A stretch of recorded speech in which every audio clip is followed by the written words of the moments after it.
पंकज, एक सवाल ये भी है कि इस वक्त अतीक की स्थिति क्या होगी, क्या चर्चा है इस चीज को लेकर? देखिए, हर तरीके से एक हारा हुआ इंसान नजर आ रहा है अतीक अहमद। न वो बेटे के जनाजे में आ पाया, अब वो जेल में भी है, रिमांड में भी है, सजा हो चुकी है, रसूख खत्म हो रहा है, खुद बोल रहा है मिट्टी में मिला दिया। जी हाँ, देखिए ये बात बिल्कुल सही है। अतीक ने ऐसा बुरा दौर अपनी ज़िंदगी में कभी नहीं देखा होगा, क्योंकि कल जिस तरीके से मैंने देखा कि जब उसे पूछताछ के लिए निकाला गया था कुछ जगहों पर निशानदेही के लिए, तो जो अतीक और अशरफ दोनों एक ही दोनों के एक हाथ जो एक ही हथकड़ी में बंधे हुए थे। ऐसे अतीक ने कभी इस ज़िंदगी की कल्पना नहीं की होगी कि जब वो कोर्ट के अंदर था, उसके बेटे की मुठभेड़ की कहानी आ रही है, चारों बेटे अलग अलग जेलों में मतलब जेल में बंद हैं, बीवी जो है वो फरार चल रही है, पूरे परिवार पर संकट है, आर्थिक साम्राज्य उसका उखड़ रहा है। तो कहीं ना कहीं वो मेंटली, कल मुझे लगा कि वो ब्रेकडाउन दिख रहा था। और जैसे भी पूछताछ के दौरान भी बताया गया, उसकी तबीयत भी खराब थी, इसीलिए कल उसका मेडिकल चेकअप भी कराया गया। आज सवेरे जो भी पुलिस अधिकारियों से बातचीत हुई थी, तो आज भी सवेरे उससे कोई पूछताछ तो नहीं हुई, क्योंकि उसकी मेंटल स्टेटस अभी भी स्थिति ठीक नहीं है। बिल्कुल। और विपिन हमारे साथ जुड़े। विपिन, क्या कुछ और लोगों को अंदर जाने की इजाजत दी गई? क्योंकि आप बात कर रहे थे कुछ वकील जो हैं उनके, वो अंदर जाना चाह रहे थे। देखिए, फैमिली की आइडेंटिफिकेशन के बाद ही किसी को अंदर जाने की इजाजत है, और कब्रिस्तान में तो वैसे भी किसी को इजाजत नहीं है। फैमिली के मेंबर्स में गिने चुने लोग हैं जो हैं भी रिश्तेदार, वो डर के मारे यहां पर नहीं आ रहे हैं, क्योंकि उनको डर है कि हम पर मुकदमा ना ठोक दिया जाए, क्योंकि अतीक के गुनाह अजीम में हर आदमी शामिल है, उससे फायदा लिया है, और इसीलिए एक एक कनेक्शन की जांच की जा रही है। और 5 किलोमीटर के रेडियस में, आपको बता दूं, लगभग 5 से 7 किलोमीटर के रेडियस में पुलिस फोर्सेस की तैनाती की गई है।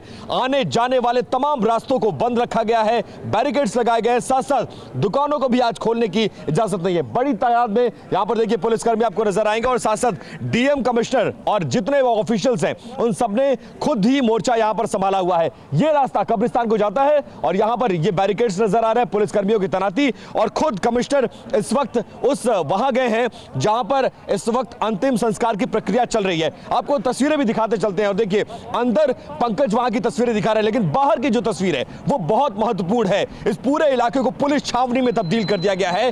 किसी को भी अंतिम संस्कार में जाने की इजाजत नहीं है। लोग घरों के बाहर इक्का दुक्का लोग खड़े होकर ग्रुप बनाकर बातचीत तो कर रहे हैं, लेकिन कोई कैमरों के सामने बोलने की हिम्मत नहीं रखता है, कोई ग्रुपिज्म नहीं कर सकता है, क्योंकि सेंसिटिव माहौल है, इलाका बहुत सेंसिटिव है। इस इलाके का रॉबिन हुड हुआ करता था अतीक अहमद, और आज जब उसका बुरा दौर है, उसके बेटे की मौत हो चुकी है, एनकाउंटर में मारा जा चुका है, तो अंतिम संस्कार में भी किसी को शामिल होने की इजाजत नहीं है। और बहुत सारे लोग ऐसे भी हैं, बहुत सारे लोग ऐसे हैं जो संस्कार में शामिल होना भी नहीं चाहते। उनको डर है कि अगर हम संस्कार में शामिल हुए तो ऐसा ना हो हमारी शिकायत हो जाए, और अगर कोई भी कनेक्शन है पुराना से लेकर नया तक, उसमें वो फंस सकता है। इसलिए बहुत सारे लोग खुद भी अतीक अहमद के तीसरे नंबर के बेटे असद के अंतिम संस्कार में नहीं जाना चाहते हैं। बिल्कुल, बहुत विजिलेंस रखा जा रहा है, और फूक फूक कर कदम उठा रही है पुलिस भी, पैनी निगाह हर तरफ रखी जा रही है। चारों कोनों में इस वक्त पुलिस का पहरा है। पंकज भी यही जानकारी दे रहे थे, चारों कोनों में पुलिस का पहरा दिखाई दे रहा है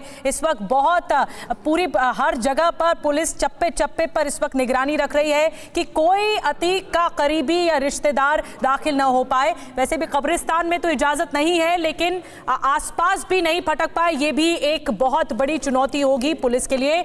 आपको बता दें कि गुरुवार को एनकाउंटर किया गया था असद और गुलाम का। पंकज जल्दी से पंकज झा के पास चलते हैं। पंकज, और तस्वीरें अगर दिखाइए, वहां से तस्वीरें लगातार सामने आ रही हैं।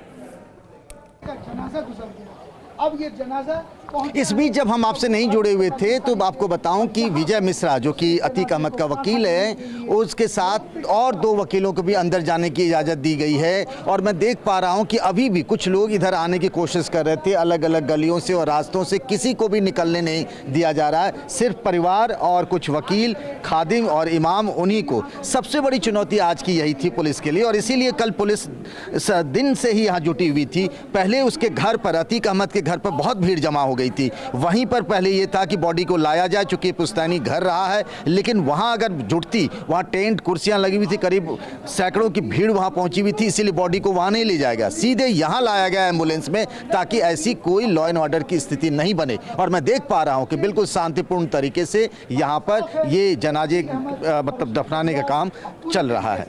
और पंकज, जब अतीक से पूछा गया कल रात, जब अतीक और अशरफ को धूमनगंज थाने में ले जाया जा रहा था, तो तब पूछा गया कि आप क्या कहना चाहेंगे, तो अतीक ने कुछ नहीं कहा, लेकिन उसके भाई ने, अशरफ ने, जिसने इस पूरे हत्याकांड की साजिश रची, बड़े आरोप उस पर हैं, उसने कहा कि अल्लाह की चीज थी, अल्लाह नहीं ले ली।